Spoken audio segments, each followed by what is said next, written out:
hermano diácono Víctor Borbón, queridos hermanos que hoy hacen la renovación de sus votos matrimoniales, familiares, nuestra hermana Felicita Kinder, que también están presentes en la celebración, y los hermanos de los distintos grupos que colaboran en la parroquia, ¿no? Tenemos los monaguillos, el coro, los hermanos todos. Hoy la palabra de Dios nos presenta lo que podríamos llamar el perfil del pastor, ¿no? Esta imagen del pastor es una imagen que se utiliza con mucha frecuencia en la Sagrada Escritura, porque era una actividad bastante comprensible para la gente de ese entonces, que la mayoría pues, eran pastores, agricultores, también pescadores. Por eso la palabra de Dios utiliza mucho estas imágenes que nos ayudan a comprender el misterio y los misterios del reino de Dios a través de la experiencia cotidiana de cada día. Por eso se utilizan nuestras imágenes. Y la imagen del pastor identifica a aquellos líderes, aquellos responsables de guiar y seguir al pueblo de Dios. Y el profeta Jeremías hace una fuerte denuncia, no contra los malos pastores, porque no servían al pueblo de Dios, sino que más bien se servían del pueblo para sus propios intereses. No, como les decía, esta crítica del profeta no es solamente para los pastores religiosos, sino para cualquier persona que tiene autoridad, que tiene una responsabilidad de servicio, es decir, para las autoridades religiosas, pero también para las autoridades civiles, ¿no? Y el profeta dice que estos malos pastores lo que hacen es perjudicar a la comunidad, perjudicar al pueblo de Dios, ¿no? O a la sociedad civil, lo dividen y lo dispersan y le dejan desorientados sin saber qué camino tomar. Pero el Señor, viendo esta situación, que Él mismo va a suscitar buenos pastores, y entre esos buenos pastores que les va a convocar a llevar para que sirvan adecuadamente a su pueblo, va a sobresalir uno que vendrá de la descendencia de David. Eso es lo que anuncia el profeta. El Salmo responsorial también nos habla de ese bueno, único y verdadero pastor, que es capaz de cuidar, proteger, reunir, congregar a las ovejas del rebaño, ¿no? Es capaz de guiarlos con seguridad, aunque atraviesen caminos difíciles, aunque atraviesen cañadas difíciles, pero el buen pastor sabe proteger a su rebaño en el camino y en el trayecto. Este buen pastor es capaz de llevarlos hacia fuentes tranquilas, donde puedan calmar la sed, llevarles también hacia grandes pastos, hacia grandes praderas, no preparándoles una mesa, sino para que puedan alimentarse.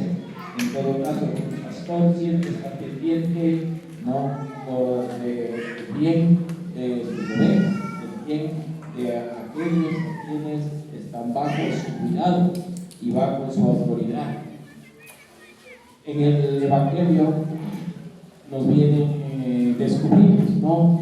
Que ese pastor que sobresale de la tribu de David, y ese buen pastor que cuida y protege con amor y misericordia a su rebaño, se cumple en Jesucristo, ¿no?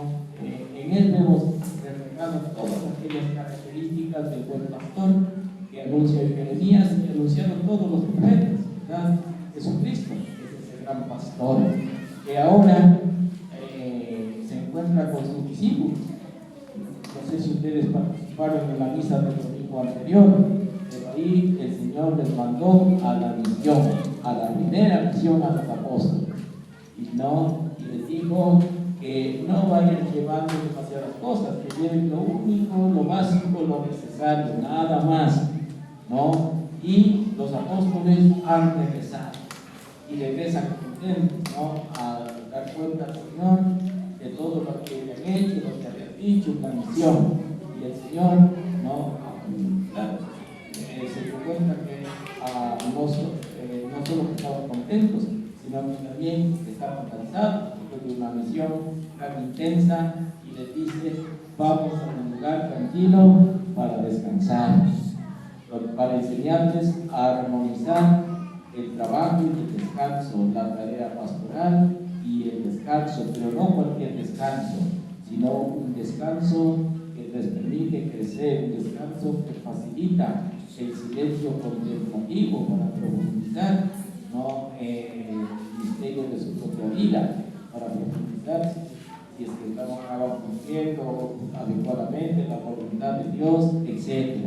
Pero tuvieron que posponer ese descanso del Evangelio, porque la gente que les vio que se embarcaron en la otra orilla del lago para irse a un lugar solitario a descansar un rato, se les adelantó, y cuando ellos llegaron a la barca, ellos ya estaban en la orilla esperando. Entonces tuvieron que posponer. Entonces el Señor también, como buen pastor, no solo se preocupa de parte de sus ovejas, que eran sus discípulos, sino que también tiene compasión de toda la gente que andaba, dice el Evangelio, como oveja sin pastor. ¿Qué le pasa a la oveja sin pastor? Se pierde, ¿no es cierto? Se va por ahí, hasta puede derrumbarse en algún precipicio, etc. ¿Qué les pasa a los niños si no tuvieran el cuidado y la protección de sus padres? No podrían subsistir. ¿Qué pasaría en la escuela si no tiene ni director, ni profesores? ¿Qué sería? Un caos. Y así, ¿no? En todas las organizaciones humanas tiene que haber un pastor, ¿verdad? Alguien que guía, que acompaña, alguien que dirige. Nuestra gente estaba como oveja sin pastor. Y nos dice el Evangelio que se puso, que tuvo compasión de ellos y se puso a enseñarles muchas cosas, ¿no? Aquí vemos esos tres pasos que habitualmente se dan en la tarea pastoral, y que algunos que están más cerca de la iglesia, si son catequistas, etc., habrá que escuchar hablar muchas cosas, muchas veces de ver sobre la pastoral, de ver, juzgar y actuar, ¿no? Entonces el Señor vio a la muchedumbre, ¿cierto? Luego juzgó que estaban como ovejas sin pastor. Luego actuó, digamos, enseñándoles muchas cosas. No nos dice qué cosas del Señor, pero dice que eran muchas. Seguramente eran muchas cosas que siempre el Señor enseñaba acerca del misterio del reino de Dios. Eso nos invita también a nosotros a comprender que no podemos solamente mirar y pasar de largo, sino que tenemos que mirar, tenemos que hacernos cargo de la situación y tenemos que actuar, tenemos que hacer algo. No podemos quedarnos indiferentes cuando vemos alguna realidad dolorosa que necesita ser cambiada. Es parte de nuestra responsabilidad. Bueno, y el apóstol Pablo, en la carta a los Efesios, nos dice que el Señor, con la virtud de su sangre, congregó a la unidad a los dos pueblos. ¿A cuáles pueblos? A los judíos y a los paganos. Él dice a los judíos y a los no paganos. Y tuvo que abolir la ley. ¿A qué ley se refiere? A la ley que separaba los dos pueblos y les así identificarse como enemigos, como irreconciliables. Entonces esta ley es la que suprime el Señor y les convoca a la unidad, a la comunión, ¿no? Porque Él es nuestra paz, esa paz que nos conduce a la reconciliación con Dios, nuestro Padre, dice la lectura, por la fuerza del Espíritu Santo. De manera que, queridos hermanos, tenemos nosotros que hemos sido convocados al Señor por medio del bautismo por medio de la iglesia, por medio de los sacramentos, hemos sido convocados a la unidad. Tenemos que comprometernos para trabajar en la obra de la paz de Cristo, porque Él es el único que puede devolvernos la paz a nuestra vida, la paz a nuestras familias, la paz a nuestra sociedad, la paz a nuestra iglesia y a la humanidad. No es posible encontrar la verdadera y auténtica paz si no es en la paz de Cristo.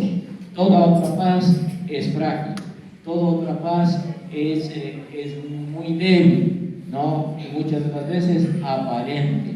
Si no se funda en la paz de Cristo, pues se funda en meros intereses personales.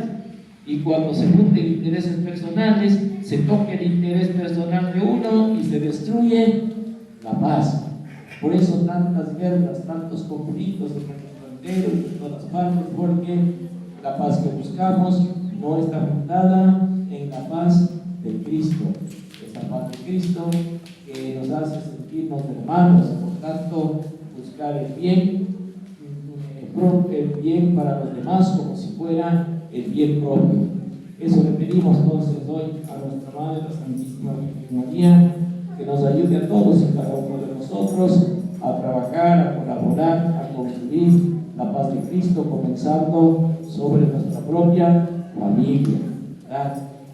Eso es lo que hoy hacen estos matrimonios, ¿no? Han venido aquí a renovar su promesa para recibir la gracia de Dios y seguir siendo fieles, buscando esa paz que viene de Dios. Que así sea.